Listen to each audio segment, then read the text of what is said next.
Katol at kalamansi, subok sa bisa at napakaganda gamit-gamitin, proteksyon na rin pangtaboy para sa lamok. Ayaw mo man ng usok, pero dito sa ating gagawin talagang nagiiwan ng aroma at kakaiba din sa loob ng tahanan. Dinirekta ko ngang inilagay sa may tubig ang katol.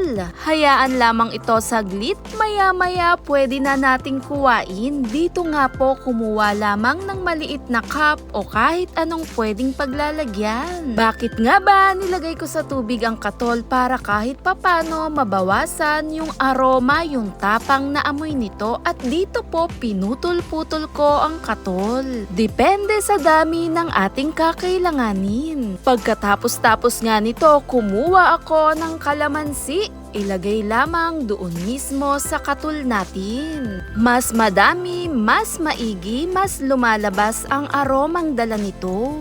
Pagkatapos, kumuha pa ako ng isang paglalagyan at doon sa sobrang ating katol, pinutol-putol ko ulit doon. At depende nga po ito sa ating paglalagyan at pwede natin tong gamitin kahit pa pang araw-araw, pwedeng-pwede mo to repilan. Mas epektibo rin talaga proteksyon sa loob ng tahanan. Pagkatapos, naglagay rin ako dito ng alcohol. At dito nga sa aking paglalagay, tansya lamang din po. Mas kumakapit, mas lumalabas ang aroma nito. Napakaganda gamitin na mas tumatagal din. Subok at epektibo rin talaga.